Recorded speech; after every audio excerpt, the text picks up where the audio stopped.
死亡是生命的终点吗？14个小时以前，我迎来了死亡，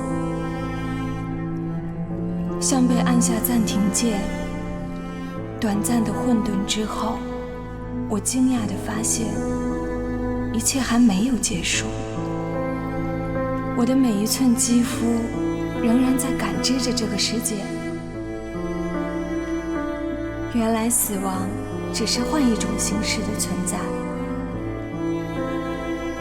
有生以来，我第一次想要毫无保留地把我的故事讲给你听，以一种我从没有尝试过的方式。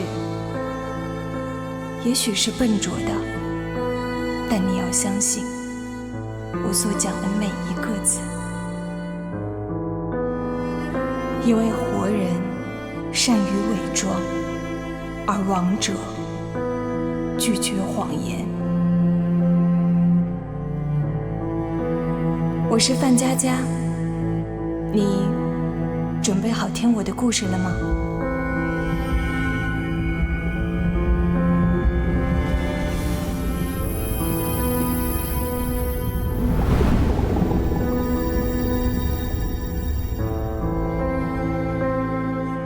我不相信这个世界上有神，但是我相信这个世界上有最纯洁无私的灵魂。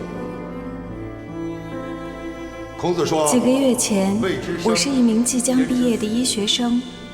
毕业意味着医院朝五晚九生活的开始。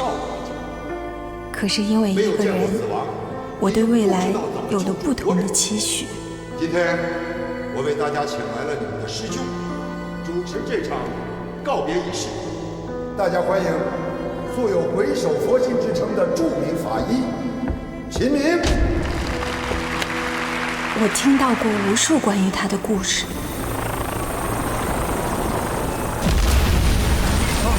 快走！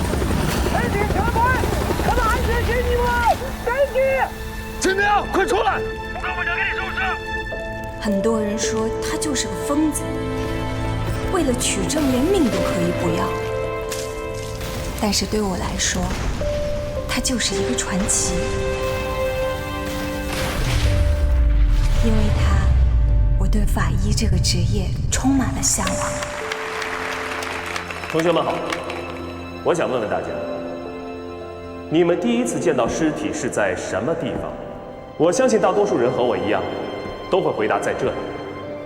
没错，我们医学院的课堂上，这一位位无语体师，他们用自己的身体告诉了我们生命的秘密。今天，这3位无语体师老师即将退役，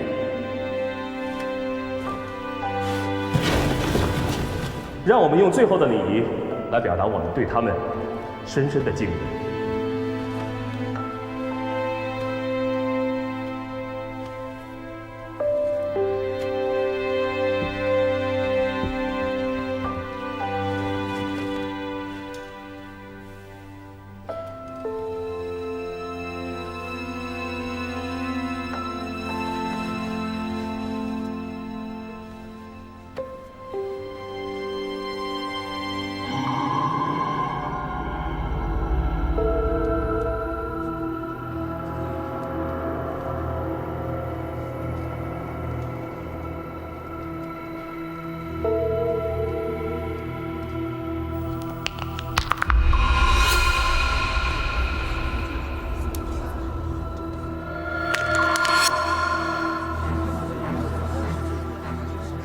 立刻报警！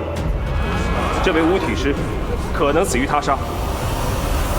重枪发现陈年命案，警方向社会案发在6年前，侦破难度极大。刑侦支队长林涛立下致命状。物流大亨阮开元，医学院无语体师告别现场，市局法医秦明受家族企业股价跌，其家属根据申报，阮先生生前秦明从事法医工作多年，一眼发现命案的线索，目的不便上，还在进一步调查中。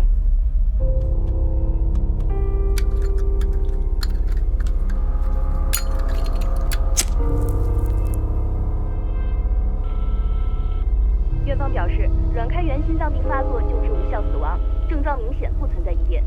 那有关于死者手骨断裂，我呢就是一个热心的市民。关于你们电视里边播的那个阮，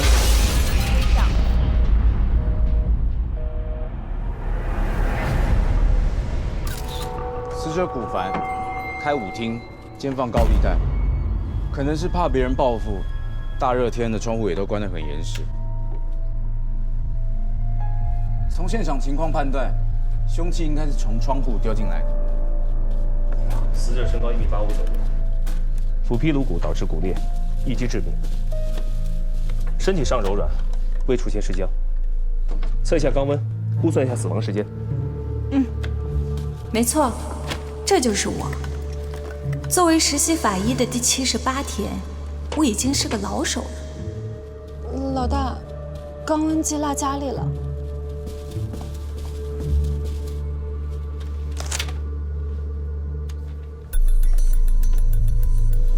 腹部温度34摄氏度，按照环境温度系数评估的话，死亡时间在3小时左右。他真的摸一下就能知道温度啊？老大这是臭屁了一点，可是功夫过硬，摸一下误差不超过0.2度，号称人体测温计。范佳佳，我警告你，下次再忘记带东西的话，直接改名叫范统统。秦明，别欺负新人。佳佳，来我们刑警队吧，有我在，没人敢欺负你。这是刑警队的林涛队长，他是个好人。林队，当着我的面就挖我的人呢？我就挖了，怎么了？有你这么对待新人的吗？你做事情有没有考虑过别人的感受？阮开元案到现在你都没有拿出证据来，结果是我们刑警队替你背黑锅，网上天天都把我骂得狗血喷头，你知道吗？别急，他们俩同天进警局，吵归吵，是扯不离，咱们都见惯了。整天作秀博头条，你以为你是网红啊？这个你们也见过啊？这个真没见过。动手是吧？哎，别动。血证。拍照。哦。取证。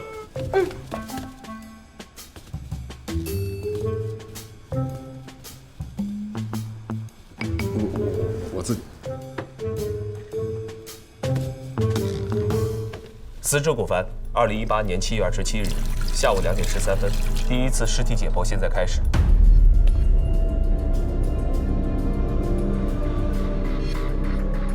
好了，我们开始吧。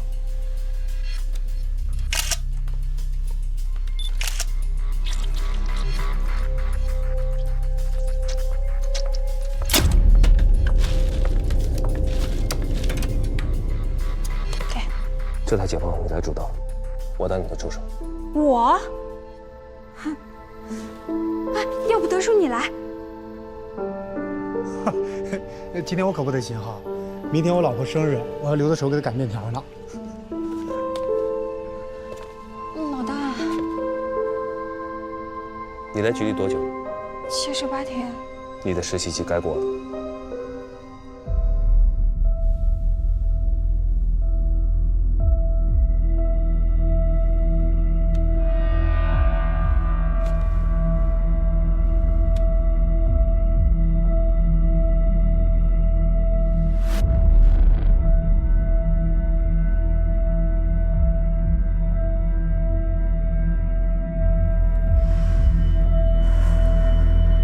呼吸，深呼吸。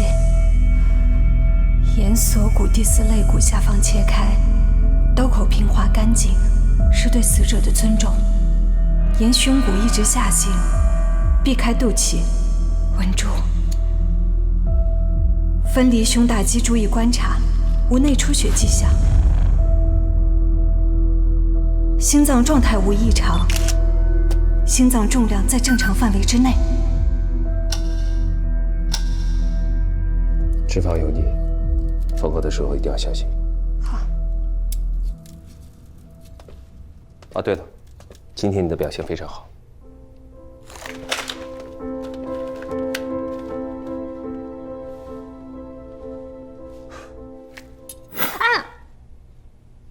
怎么了？哎，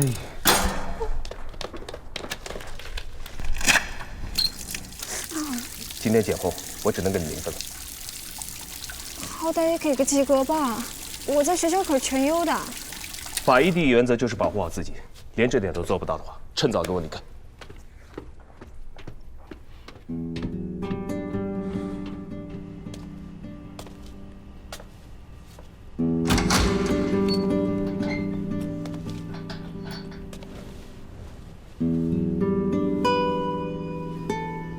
这次是我第一次主刀，如果有做的不好的地方，也请你多原谅。如果真的有来生，希望你能做个好人，活得长久一点。你可以写辞职报告。为什么？法医第2原则，不能感情用事。你不适合当法医。我不过就难过了一下，难道你从来不会难过吗1300多次解剖，我从来没有掉过一滴眼泪，眼泪对他们来说毫无意义，更会蒙蔽我们的双眼。知道生命是什么吗？36到37摄氏度，糖脂蛋白质、水和无机物的细胞聚合体，心脏停止跳动，体温消失，生命也将不复存在。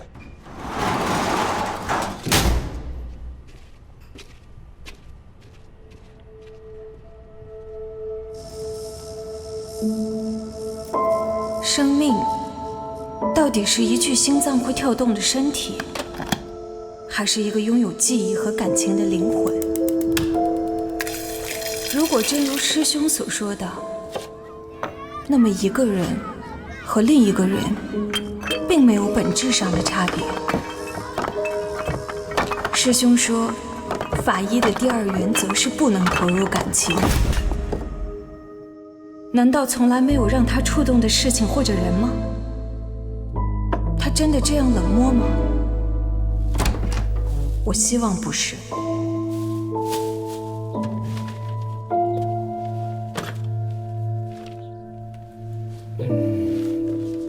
这么早啊，5点就来了。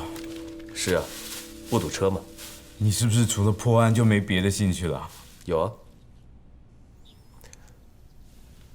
赢你的棋。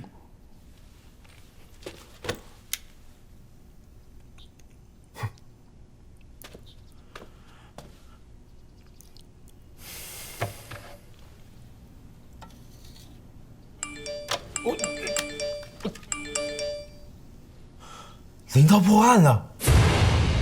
犯罪嫌疑人石小湾，女，22岁，向被害人古凡裸贷借高利贷，后因无法偿还，被害人古凡将他的裸照发布给了他的家人和朋友。石小湾为了对古凡实施报复，于案发当日，在户外将一只斧子丢进了受害人古凡的家里。他本意是想吓唬他，没想到致使被害人死亡，他自己也非常后悔。所以，这应该是一起过失杀人案。是的，局长。我反对。理由？石小湾是破坏了他人的财物，顶多是治安拘留。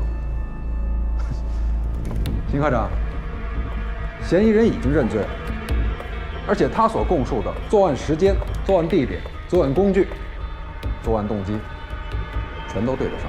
你在质疑什么？今天我也带来了人证，范佳佳。这是什么人证？他的年龄、体重、身高都和石小湾非常接近。我请范佳佳用同样大小的斧子扔了100次，通过抛物线的分析，除非古凡是躺在地下，不然的话，这斧子是不可能落到他的头上的。所以凶犯另有其人。案发现场，斧子是冲过了纱窗进入屋内，纱窗是有磁性的，自动吸合。屋内的蚊子是飞不出去的，屋外的蚊子也飞不进来。死者身上，我们并没有找到任何蚊虫叮咬的痕迹，所以我敢肯定的是，当时一定另有人在。我们从蚊子血中提取出了一个成年男性的 DNA， 用最新的 Y 染色体家族特异性基因指纹库找到了他的父系家族。再透过人口管理系统的亲缘关系数据库缩小范围，对比案发现场附近的监控录像以后，我们锁定了嫌疑人。这什么叫啊？缴费啊！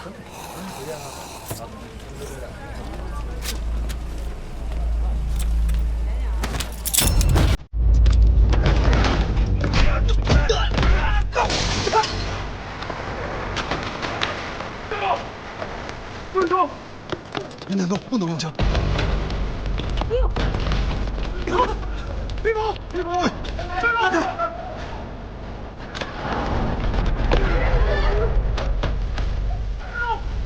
再看看。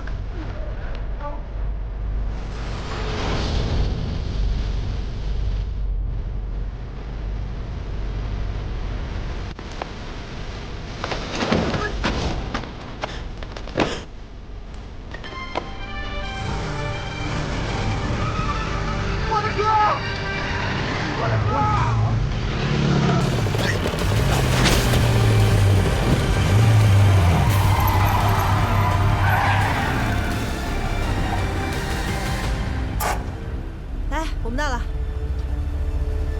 看，在那儿。谢谢你带我们搭车。没事儿，顺路了嘛。5单元3到2。这个时间的话，老大！老大！让开！让开！危险！站开！都站开！让！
抓贼重要还是针线重要？我抽筋了，抽筋了！哎呀，我的腿抽筋了！啊！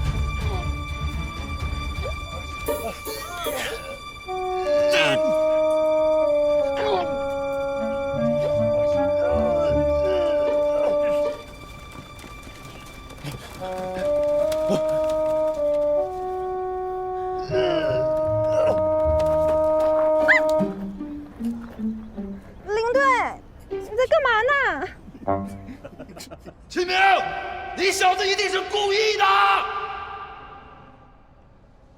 他叫寇勇，绰号疯狗，曾经的全省3大冠军，退役后因为打架斗殴伤人，被处理过很多次，老油条了，具有反审讯的经验。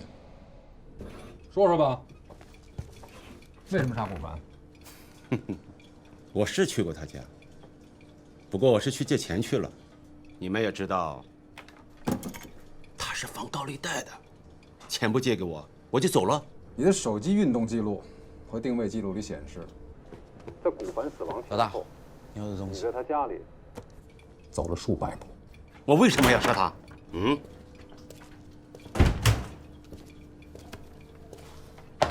我知道你不想为古凡的案子继续背锅了，我可以帮你审。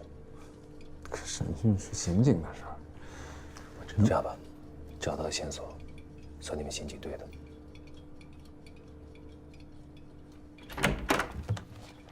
哟，这不是琼江最爱管闲事的人吗？你需要一个杀古凡的理由吗？我可以帮你捋一下。阮开元一案一周。你的确问古凡借过钱，但年仅28岁。那天呢，你是想赎回你的抵押物，但是事情出乎你的意料。这个纯金的打火机是在你家里找到的，你问古凡借钱，这是抵押物。你担心这个打火机会牵扯到阮开元的案子，所以你急于赎回它。多给你2000块钱，把火机还给我。一开始你没打算杀死古凡，但是古凡后来的行为把你一步一步的逼入了绝境。这市局的奖金都已经超过原价的10几倍了，你怎么着也得比他们多给点。为了逼你还钱，他打了举报电话。您好，这里是举报热线，请问您有什么事吗？我呢，就是一个热心的市民。关于你们电视里边播的那个作为散打冠军的你，制服古凡轻而易举，可惜你没有办法封住他的嘴。我告诉你，只要我不死，你就别想他妈出这屋。不过天无绝人之路，老天给了你一个绝佳的栽赃别人的机会。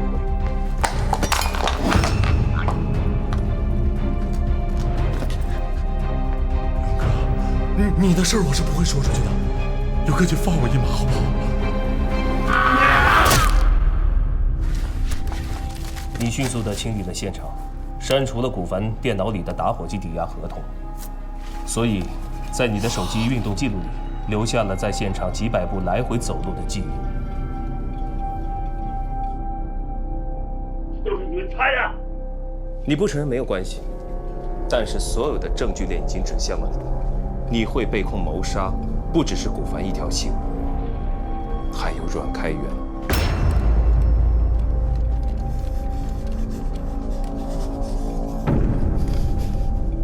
所以从一开始你就恨我，因为我发现了阮开元有可能是被谋杀的。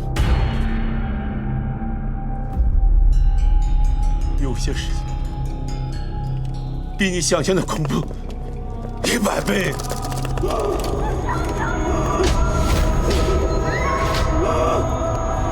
说出来。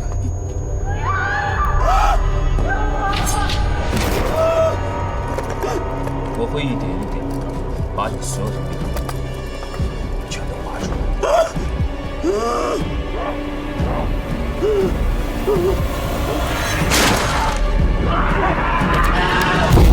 老大，你知道他为什么叫疯狗吗？因为疯狗永远都能记住猎物身上的气味，让气味咬着它。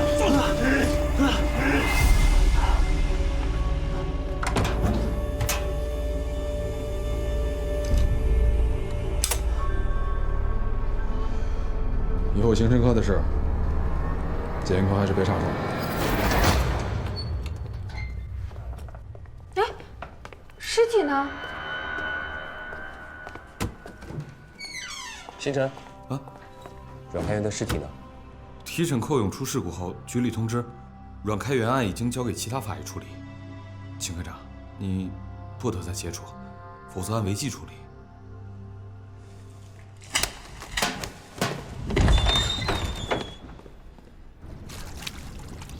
师傅，你说你都喜欢佳佳这么久了，打算什么时候表白啊？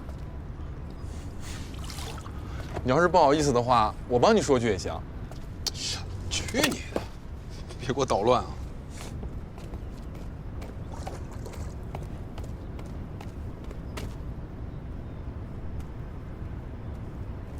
师傅，我先去方便一下。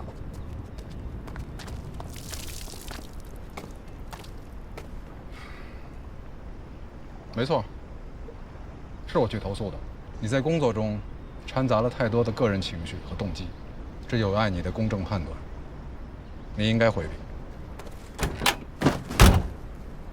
我没有任何个人的情绪。发这么大火还说没有情绪？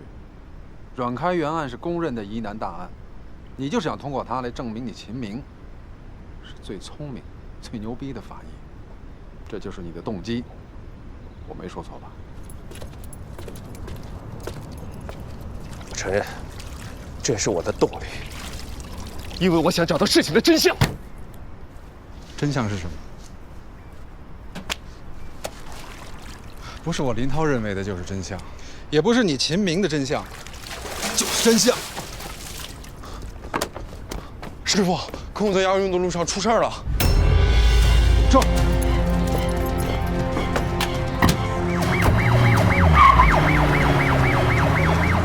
大，押送寇勇的警车被超载的大货车撞了，寇勇趁机逃跑了。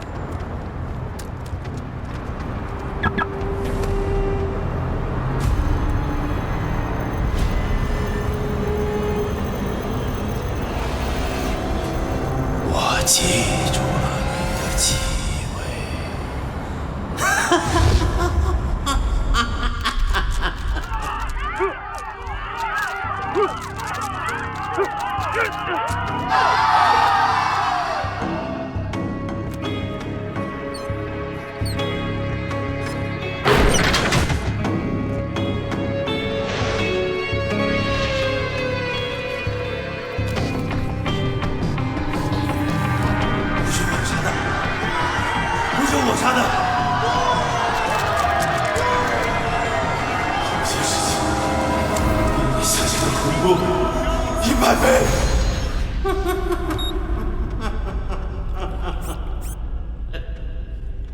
案件在那之后陷入了困境，师兄为寻找线索日以继夜。我后来才知道，那个时候他的眼睛已经出了问题。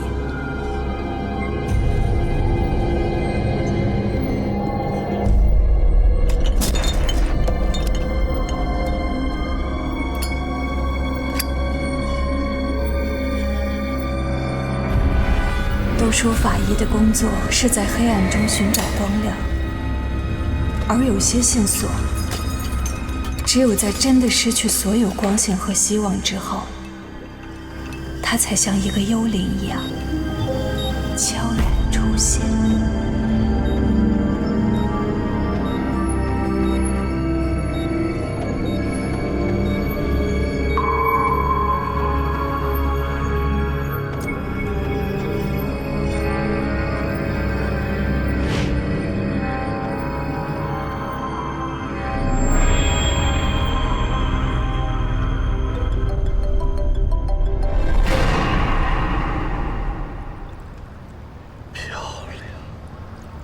婉媛，你如此漂亮，还这么美丽，却单身，你知道为什么吗？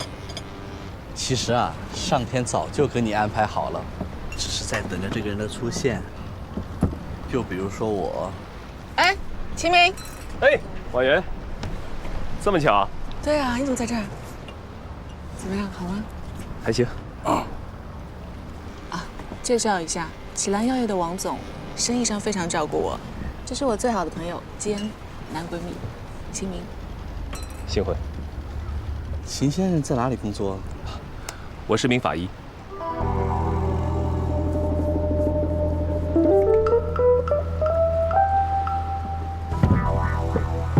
哎，婉媛，你和秦先生怎么认识的？我们是前同事。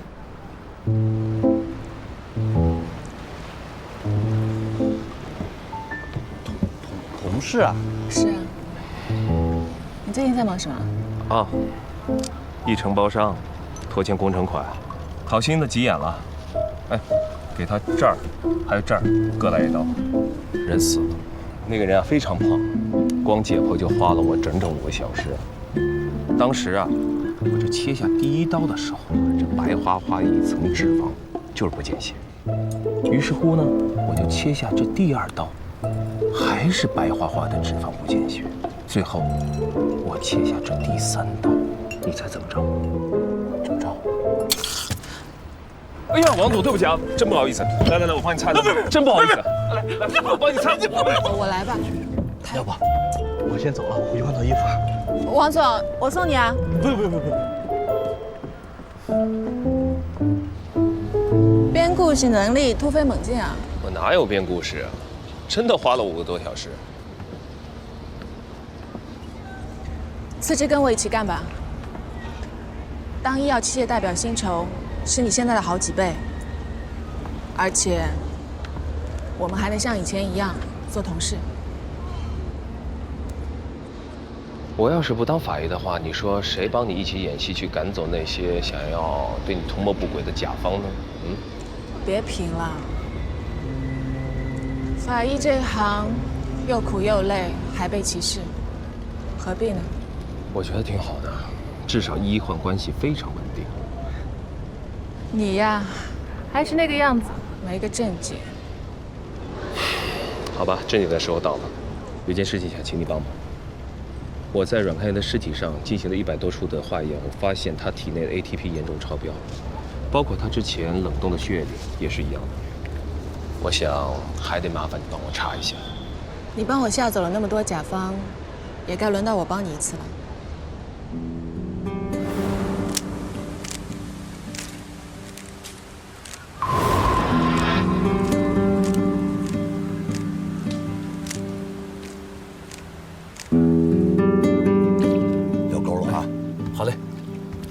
慢一点。哎，要顺着他的劲放。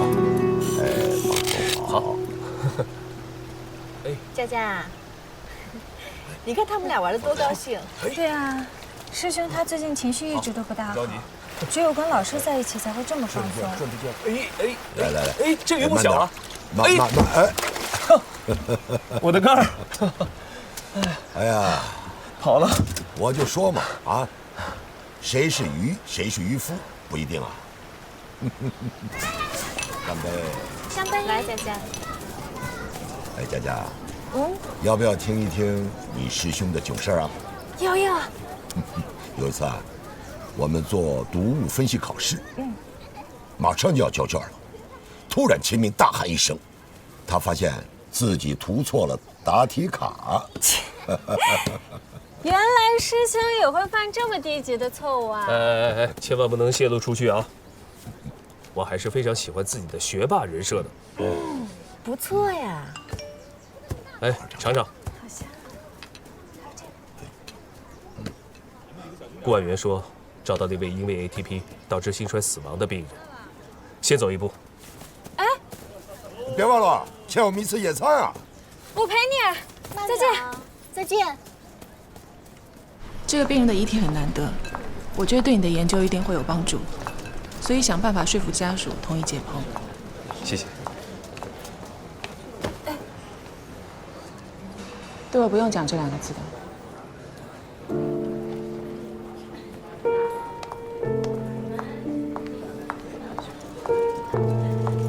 那是我第一次见到顾婉元师姐，师兄的前同事。来了。好，你们可以开始了。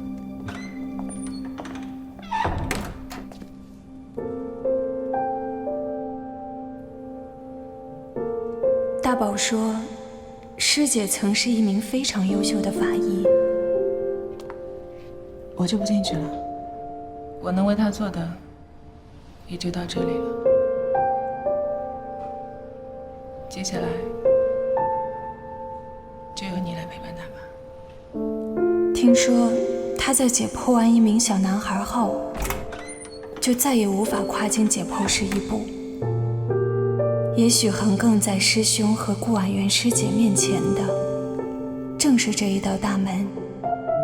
他不愿意出来，他再也走不进去。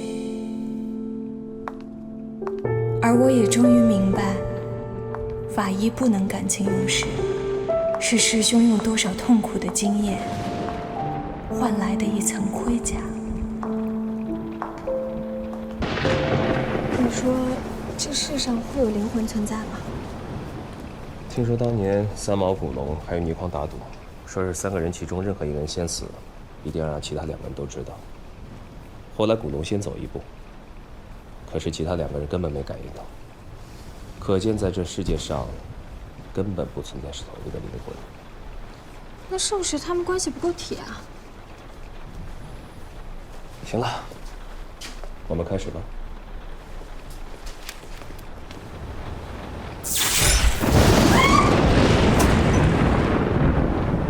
你别跑，可能是雷击烧坏电路。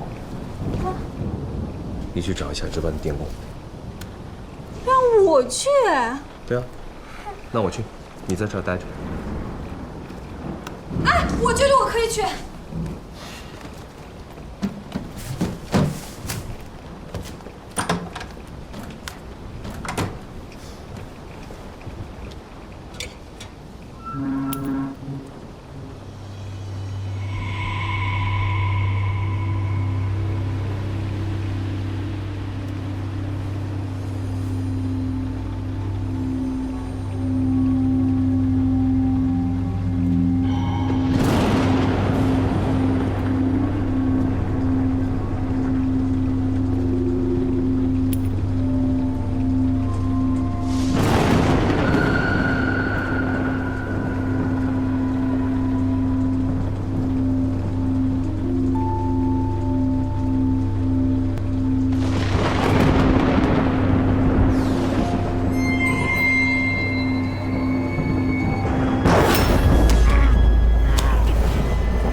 那一刻，我突然发现，师兄也会脆弱、恐惧。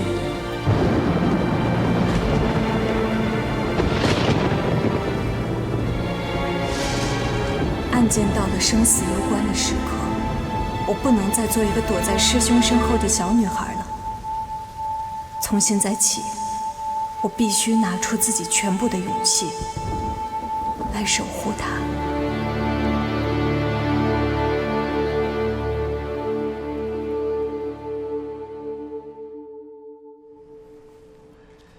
这是一过性黑蒙，它是长期高压力、大强度的工作，用眼过度疲劳引起的。失明是暂时的现象，但是不好好休息，就可能成为永久性的失明。哎，局长来了！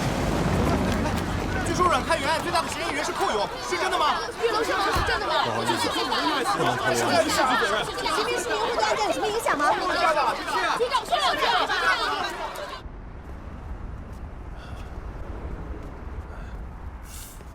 啊，到了。哎，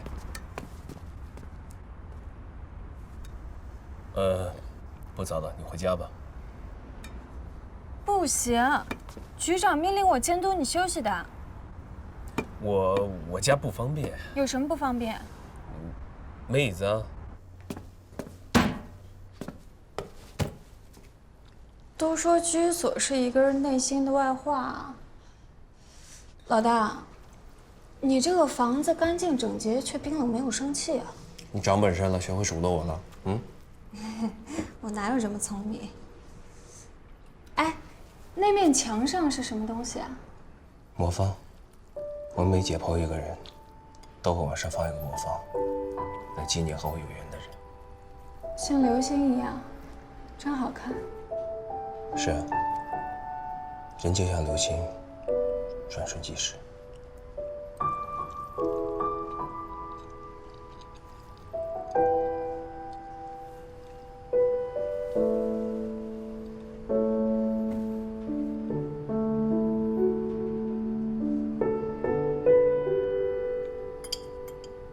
你在看什么呀？没看什么。我就是在想，你整天独来独往的，就不会感到孤独吗？孤独能让人冷静客观，对我们法医是好事。那你生活中都做些什么来打发时间？上知乎帮人答题啊，我可是知乎大神，你去看我的粉丝量就知道了。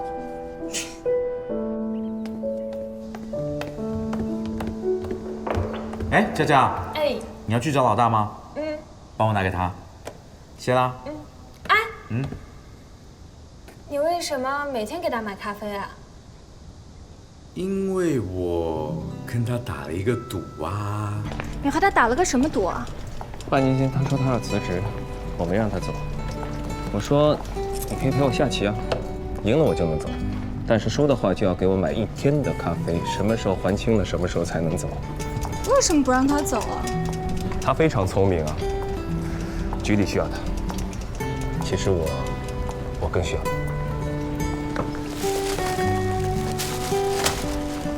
给，送你的。什么东西啊？几条金鱼。给你家里添点生气。拿回去吧。为什么？拿着。我怕万一养死了，我会忍不住解剖它。走吧。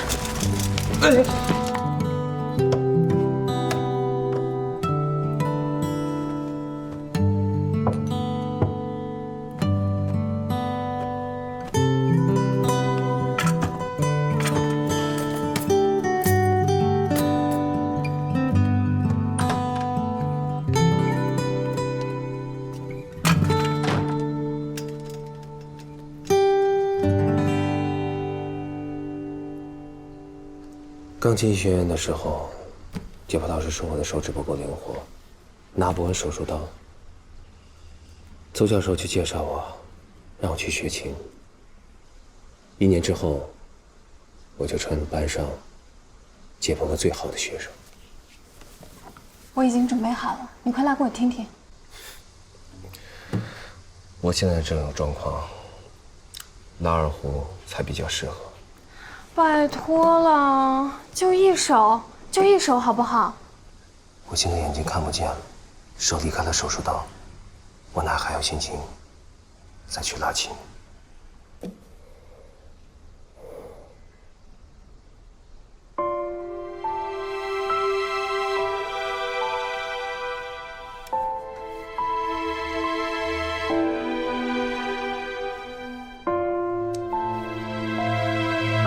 那就让我做你的眼睛，好不好？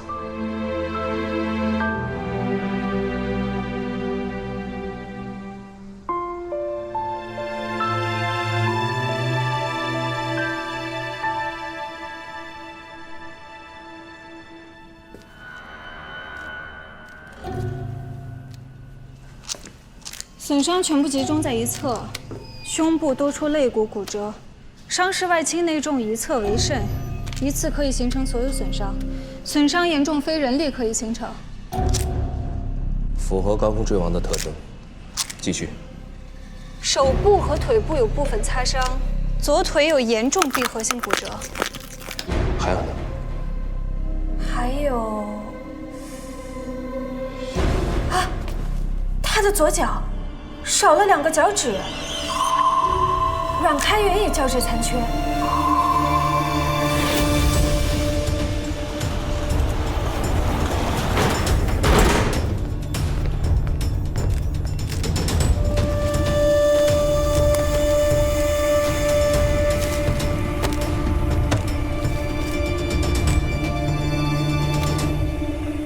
寇勇和阮开元脚趾的伤疤居然一模一样。同样的伤疤，用同样的手法缝合，很有可能是同一个大夫给他们缝合的。根据伤口愈合情况判断，都至少超过10年。寇勇和阮开元早就认识了。多人脚趾残缺伤有3种可能性：一、集体踩踏事件；二、特殊行业的重大事故；3、登山队员集体被冻伤。那范围小多了，应该能查出来。你把所有的线索交给林涛，他说的对，破案不是王建业搞该做的事情。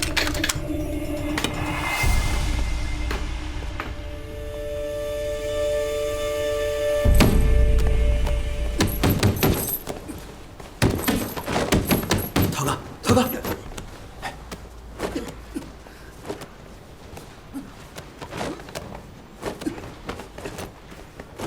小佳，你怎么到这儿来了？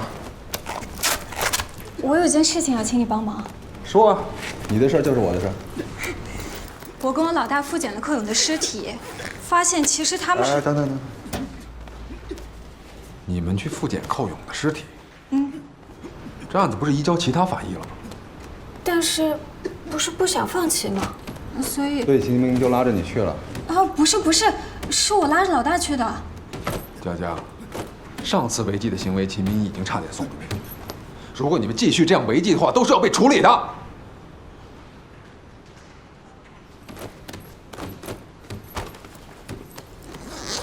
我这样说是为你好，也为他好。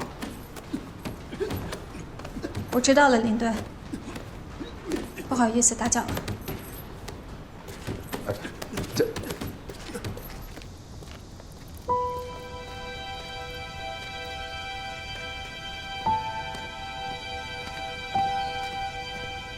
哎，小贾。哎，来了。这是你要的寇勇的医保资料。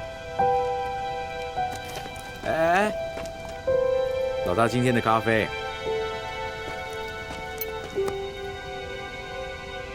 其实我知道你和老大打的赌了。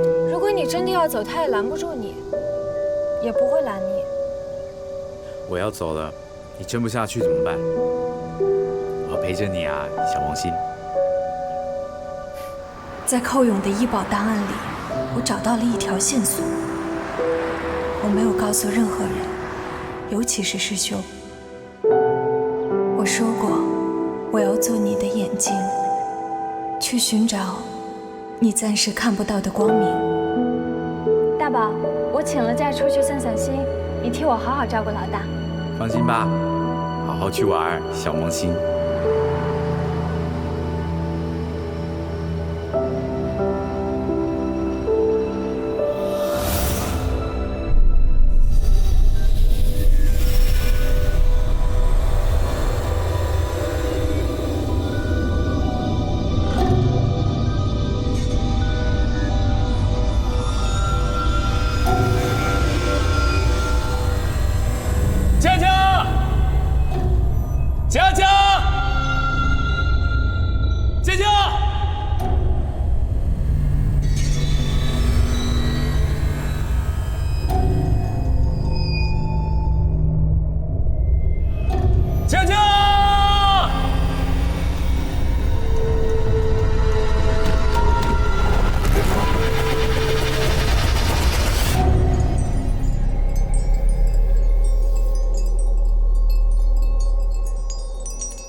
谢谢，大宝，你的电话来得太巧了。我告诉你个好消息，我的眼睛能看见了。在家歇了那么多天，终于可以出现场，太好了。好，我这就到。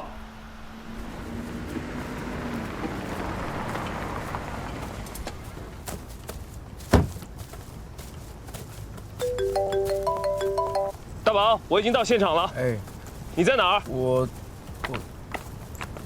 哼，大宝，大宝，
说，这世上会有灵魂存在吗？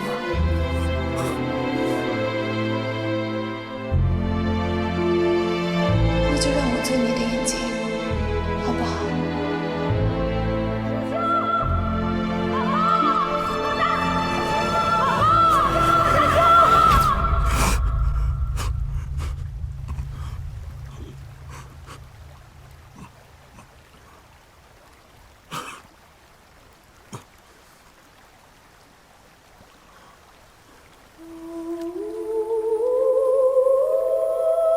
体表检测，现在开始，身体裸露部分没有抓痕、扭打、挣扎的痕迹，明显在溺亡之前已经昏迷。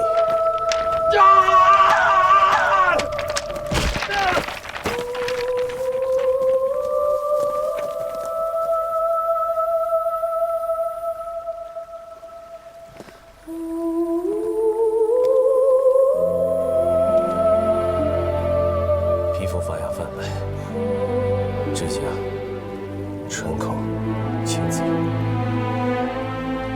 明显的溺亡痕迹。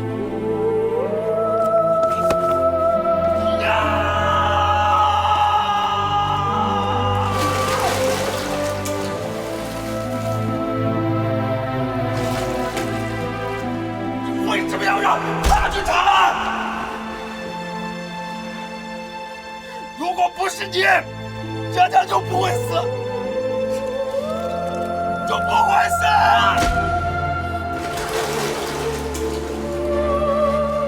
凶手，真相，你就是凶手。初步检测无法断定是否意外死亡，还需要继续解剖根基。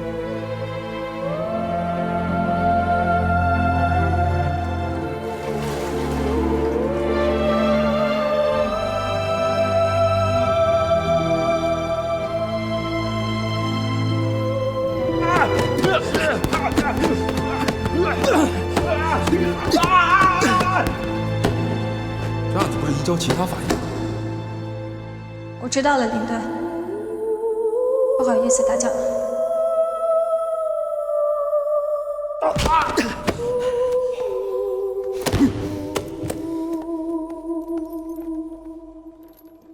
这个案子你们俩回避一下，我会调城北分局的法医和干警过来支援。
小萌新，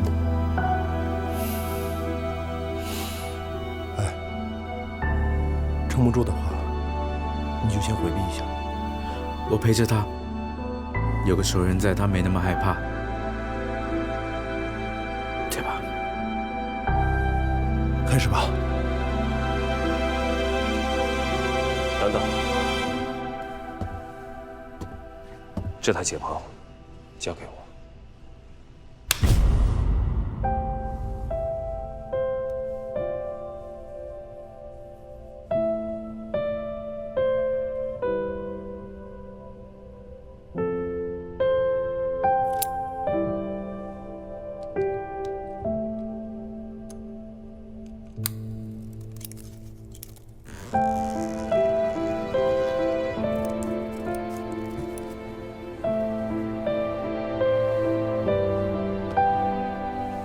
我已经准备好了，你快来给我听听。拜托了，就一首，好不好？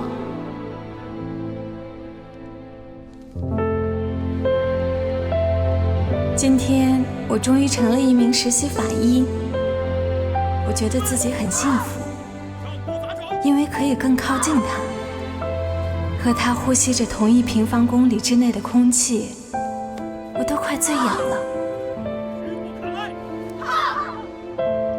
不过靠近才发现，事情没我想象的那么顺利。他尖酸刻薄，辛辣毒舌。你可以退远点吗？别把现场污染了。他训起人来可真凶。这么简单的参数，我问你怎么会记错？或许你觉得这是一个非常小的错误，但是我告诉你，往往这种小的错误会改变别人的一生。拿了改了，这和我想象中的大神风范一点边都沾不上。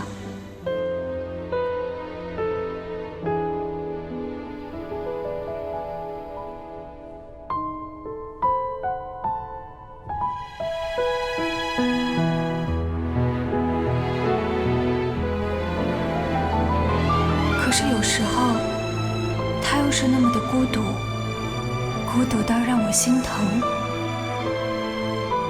我想永远留在他的身边。人生总有一个时刻，要为自己的心做出选择。你可以去花溪医院，大好前途。干嘛在这儿当法医呢？因为喜欢，精神可嘉。因为喜欢，这是我全心全意的真话，你能听懂吗？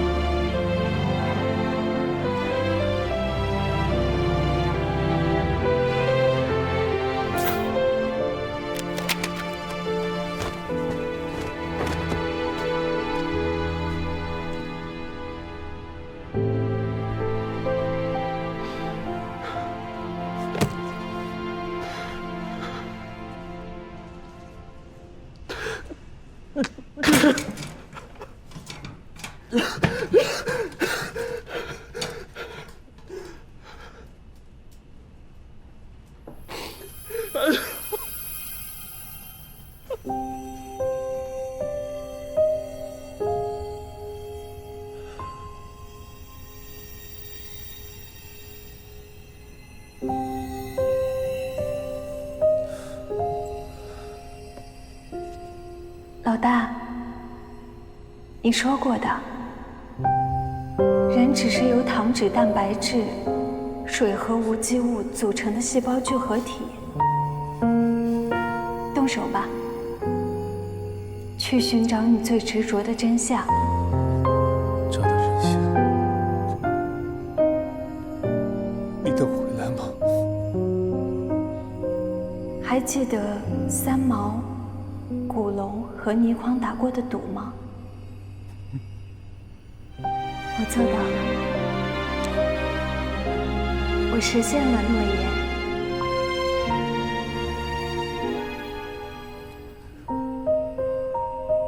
我明白了。心无旁骛，这时候你就是刀。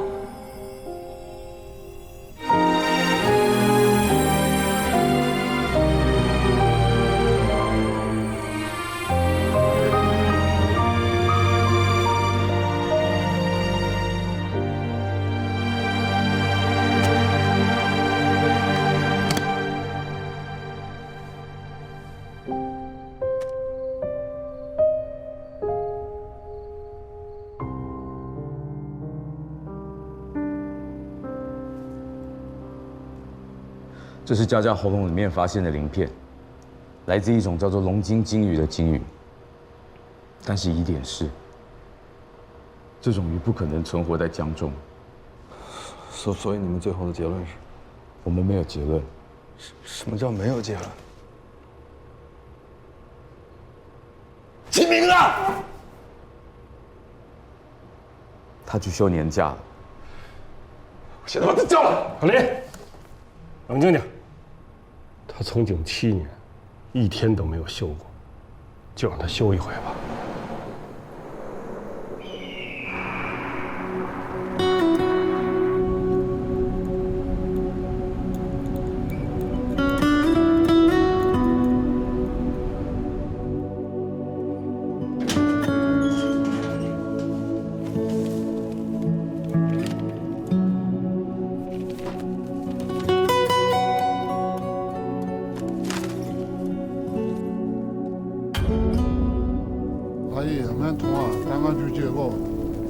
边走边说吧。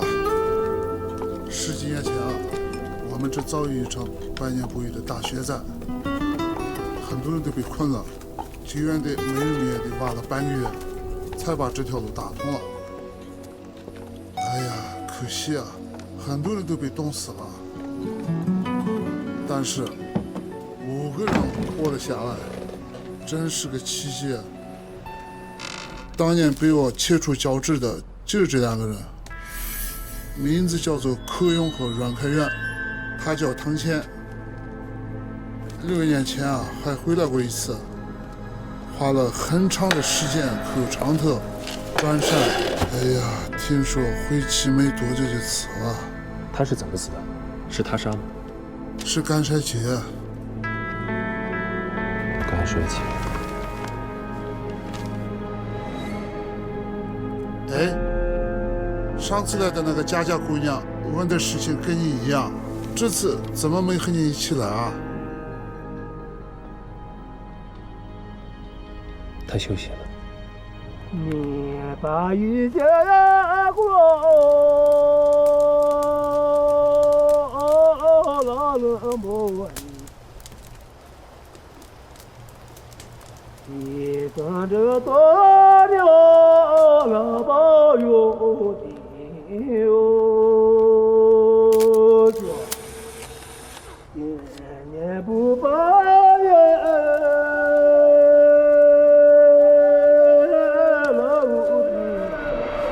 2年了，请了很多专家研究过，都没有查出真正死因，也无法判断是不是他杀，就一直停放着。他是个 IT 男吧？挺神的，你怎么看出来的？颈椎骨前弯，双手外关节外翻，大拇指内侧有老茧，还有他的腿部肌肉退化。行家。对了，你能看出这是什么吗？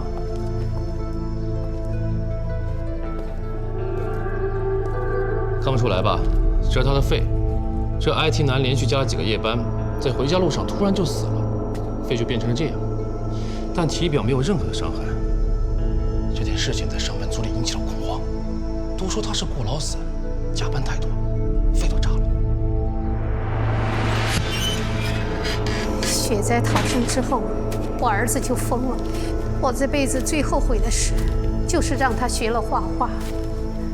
当年他迷上了那个女人，非要给他做助手，还跟着他去了雪山。那个女人是谁呀？他是一个画家，叫白化薇。白化薇，白化薇，白化薇，白化薇，白化薇！儿子，儿子，都报应了，都报应了！报应，报应！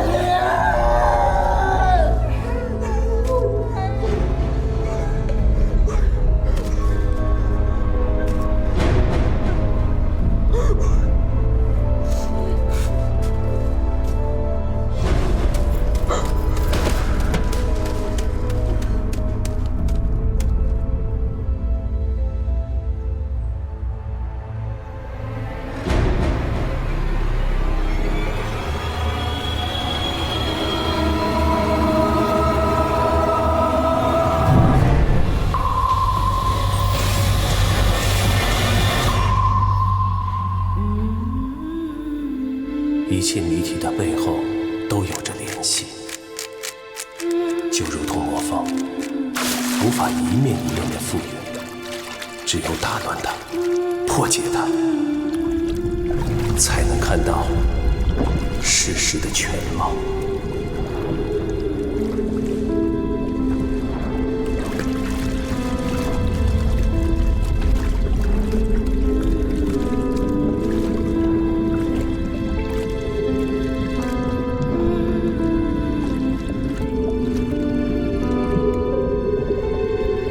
尽最后一丝阳气，无限地去靠近你，无限地拷问自己。也许只有接近死亡，才能接近那抹真相的微光。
师母，齐明，你们这是要出去旅行吗？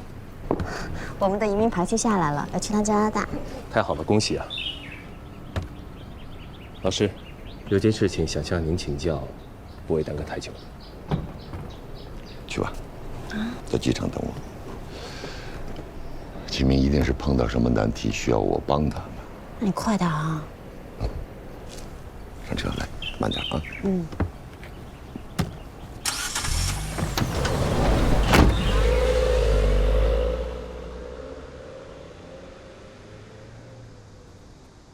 这幅画叫《午餐》，虽然不敌莫奈的1/1000，但它是我心中最美的午餐。大一时间到了，说说吧。您曾经给我们上药理课的时候说过几个案例，都是50到60岁之间，晕厥求医 ，ATP 注射40毫克之后出现了大汗抽搐、心跳骤停而死亡，其死因是注射了大量的 ATP 之后导致的窦性停泊，都是属于用药不当的医疗事故。ATP 是机体必不可少的，但是用量过了，良药也就变成了毒药。尤其是对患有心脏病的阮开元来说，我第一个疑惑是，他为什么会在自己心脏病发作的时候给自己来一针 ATP 呢？不是他自己注射的，应该是凶手干的。我在阮开元体内找到了一种未知的化合物，后经检测才知道这是8年前研制出来的一种抗抑郁的新药，它有一个非常别致的名字，叫做 Daydream， 白日梦。是的，听上去很美。往往越美丽的东西就越发有毒。Daydream 在1期临床的时候被发现有强烈导致心衰的副作用，后来就被叫停了，也从未在市面上流通过。凶手一定知道它的副作用，所以把它和 ATP 混合在一起，注入了阮开元的体内，确保迅速的让其死亡。我第二个疑惑是，凶手是从哪里搞来的 Daydream？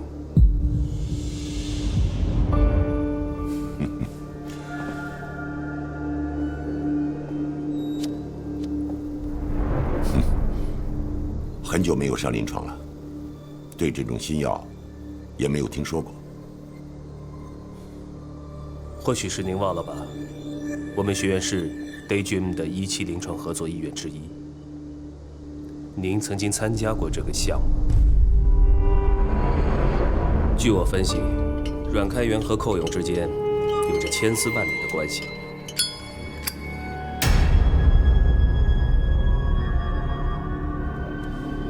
我们当初不是说好了，彼此互不问姓名，从此再无往来。你现在来找我，是什么意思啊？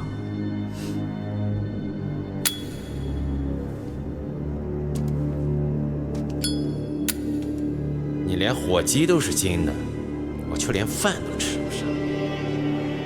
哈哈哈哈哈！什么意思？敲诈我？这是我的码头，你以为我养的那些保镖是吃素的？喂！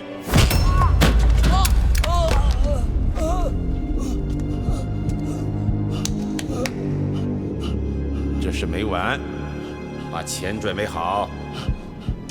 阮开元有把柄在寇勇的手里，寇勇只是敲诈阮开元的钱财，并不会杀了他。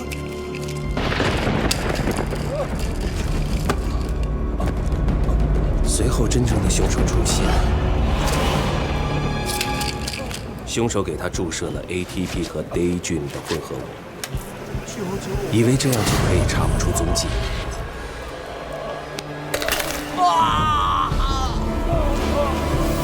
有趣的是，老天开了个玩笑，阮开元签署过遗体捐献书，他的遗体被送到了我们的医学院。从那天起，他就像个幽灵一样，在福尔马林里注视着你，让你的内心不得安宁。接下来遭你毒手的是张静。您放心，我马上就搞定。天天加班，还不给涨工资，还让不让人活？那就去死啊！你给他吸入了液氮，肺部迅速冻结，窒息而死。门牙也在挣扎中被崩断了。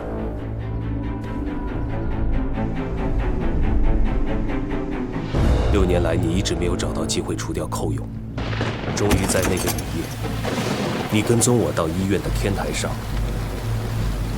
当时寇勇全部的注意力都被我占据，而我又刚好失眠。对你来说，这简直是一个千载难逢的机会。我最后的疑问是：你为什么这么做？是为了白华威吗？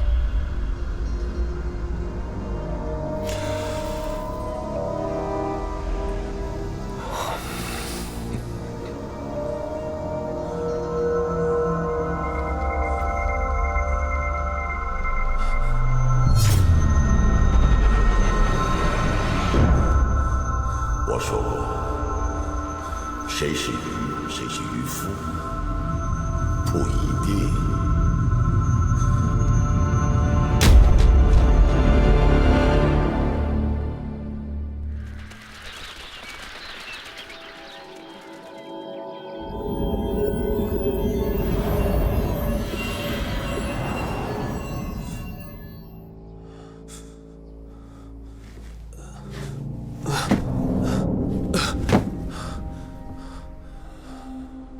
既然你提到了他的名字，那我就带你来看一看。这儿是他的画室，16年了，全世界都遗忘了他。到底发生了什么？这个故事憋在我心里6年了，没人能讲，没人能理解。16年前，我被评为了教授，也就是在那一年，我和我的女友白华薇订了婚，真是人生事业两得意。那是我人生中最快乐、最幸福的一年。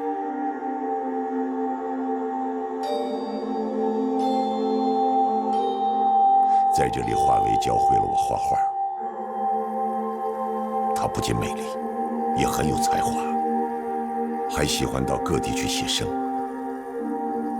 那次她要去西藏写生，我因为要讲课不能陪她一起去。然而这次写生永远改变了我们的命运。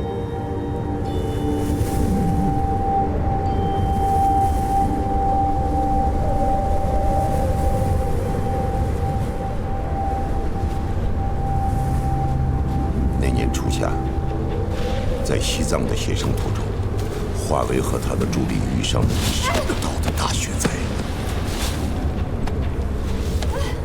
起来，却在过后华为的尸骨始终没能找到。咱们打一个形象的。我在失去他的痛苦中熬了10年。可有一天，我收到一封信，到现在信上的一字一句我都记得清清楚楚，痛入骨髓。写信的人叫汤浅，他得了肝衰竭，在人生最后时刻忏悔了这一切，希望能够得到内心的平静。他叫汤浅，花了很长的时间去长特转山。他渴望得到平静，却让我彻底失去了平静。10年的痛苦变成2个字：复仇。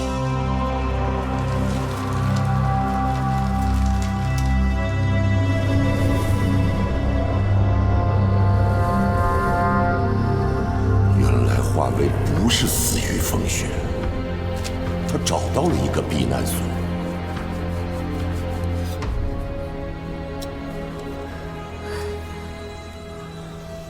车里还有4个同样落难的人。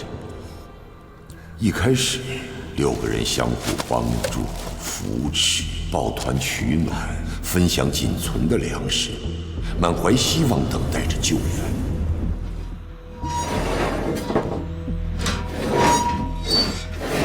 可10天过去了，食物没了，救援迟迟不来，寒冷、饥饿和绝望蔓延开来。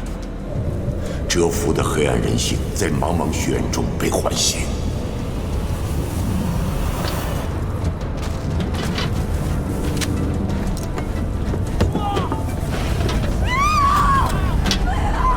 最后的一点食物不见了，结果阮开元在华妃的包里找到了。没拿啊！我现在还是给你们了，不是我跪下去，我。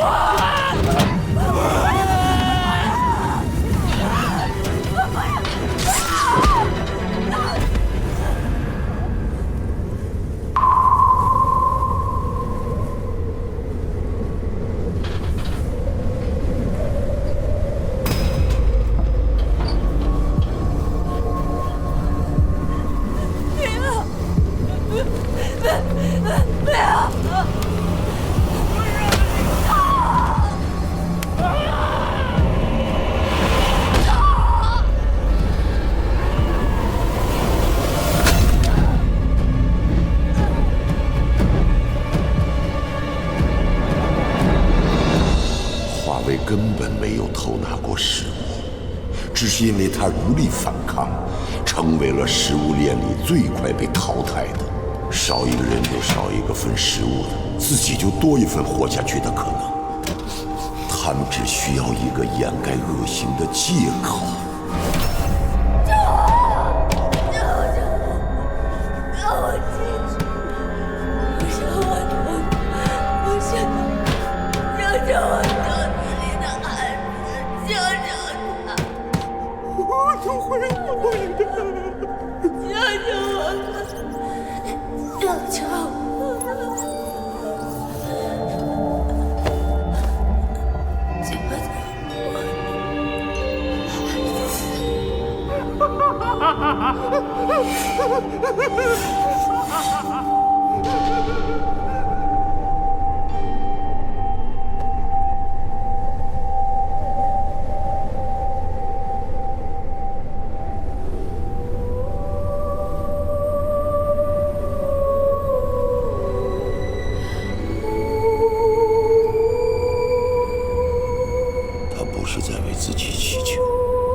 你说，华为是死于冰雪，还是死于人心？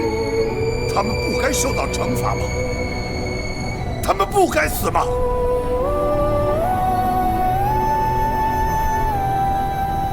我不该愤怒吗？我不该愤怒吗？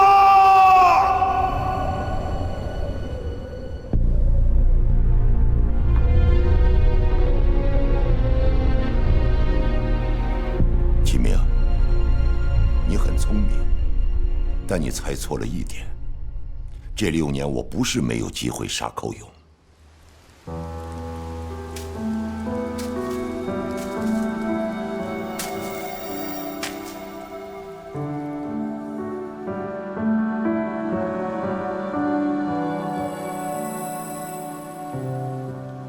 他是那么的像你，一样的温柔、善良。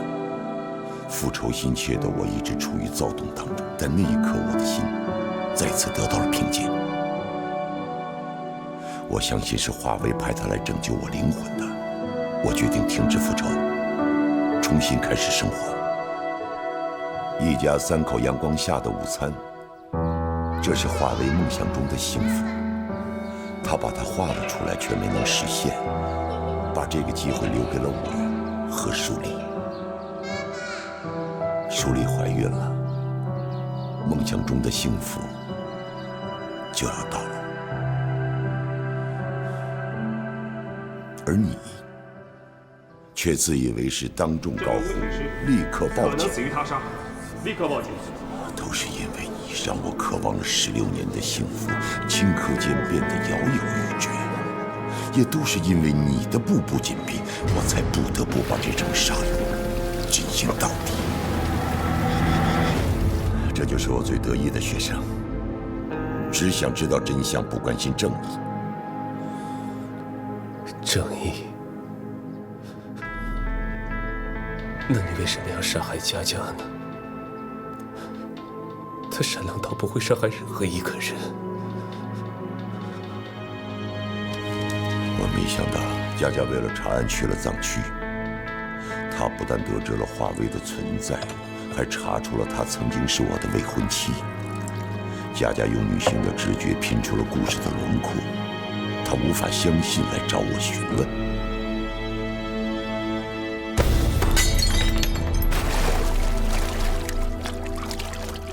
我不想伤害佳佳，可舒丽怀孕了，我就要有孩子了。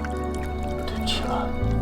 即使是只有1/1000的机会，我也要拥有16年前我本该拥有的幸福。我要看着孩子出生，我要陪伴他成长，我要看着舒丽和孩子幸福。你所知道的并不是全部。所有的人都已经死了，你怎么可能知道？因为每一具尸体都会说话。汤浅死于肝衰竭，是因为在极度饥饿之下，他藏起了白化为用来稀释油画颜料的松节油，每天喝上一点，短短的10天就把他的肝脏全都破坏了。在接下来的10年，他每天都受着病魔的折磨。这或许是对他犯下错误的惩罚。张坚拿走了白化为的衣物，在血灾中，他饥寒交迫，患上了严重的创伤应激症。从那时候起，就算在炎热的8月，他都会觉得冷。对饥饿的恐惧迫使着他不断的进食，体重足足增长了200多斤。对于寇勇，那段经历成了他挥之不去的梦魇。他时常出现幻觉。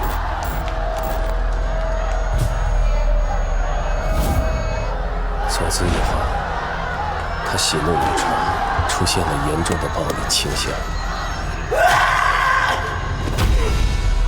从一个冠军沦落成了一个保安。在那个雨夜，他被你推下了天台，终于结束了他的梦魇。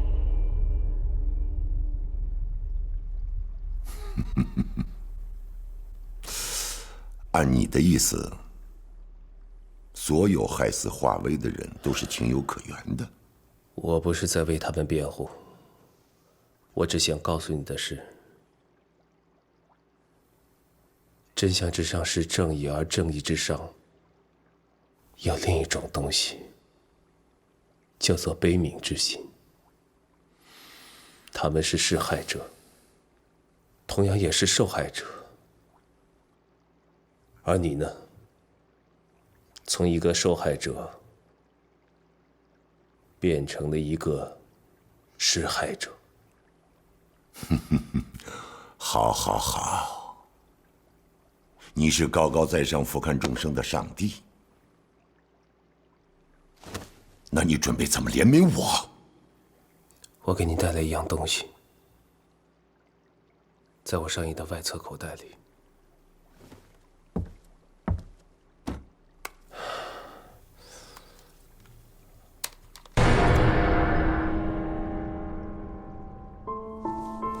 这是他出发前我在他指甲上画的记号，约定一回来我们就结婚。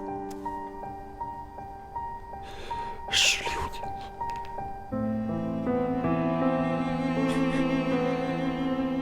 这是我得到的，你唯一的一部分。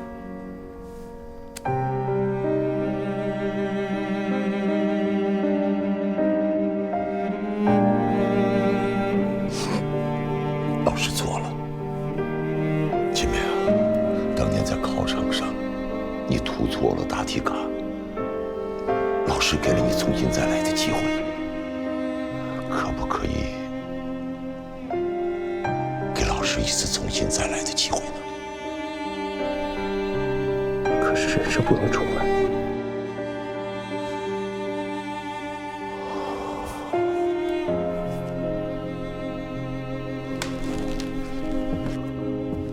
如果我是一个人，我可以听你的。但现在我是一个女人的丈夫，一个孩子的父亲。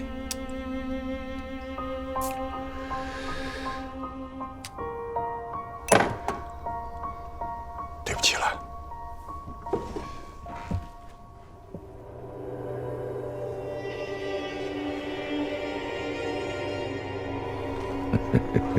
你说过的，谁是鱼，谁是渔夫，不到最后没有答案。我在佳佳体内发现了微量的麻醉剂，所以我在出门之前，已经给自己注射了解毒剂。你现在是青出于蓝而胜于蓝了。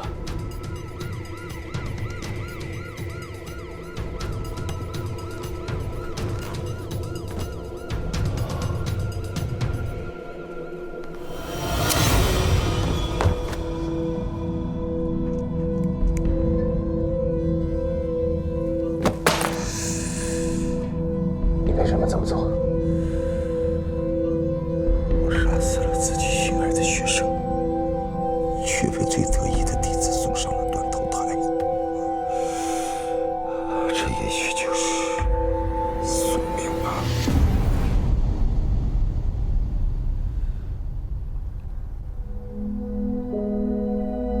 金明，我求你最后一件事。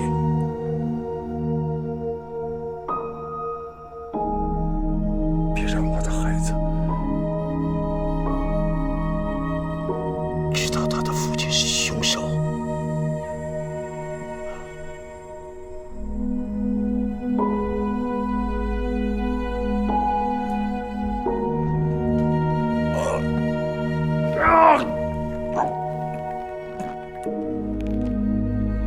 人心中的恐惧、怯懦、愤怒、仇恨，就像黑暗的多米诺骨牌，第一块一旦倒下，后面就会排山倒海，难以阻挡。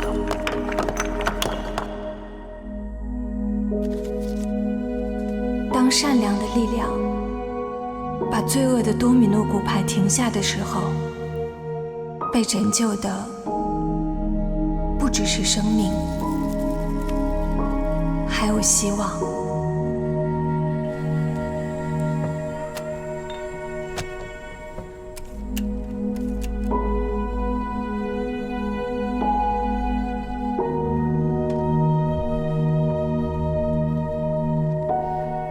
这个或许你想留着。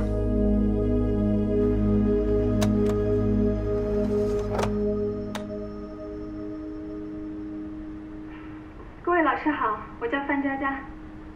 你为什么报考这里？因为我想离一个我崇拜的人更近一点。这位同学，驴马屁拍的也太直接了。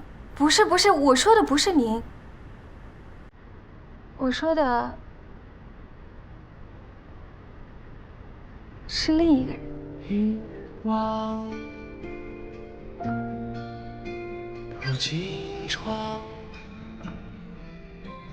散落在我身上，越紧紧在一场，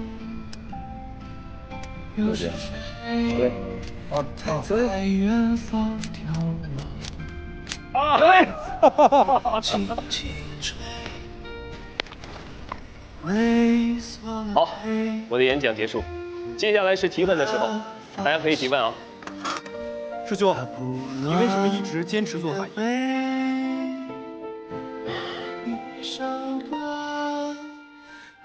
其实这个问题，我也问了自己很久。编织景象，勒住你的模样。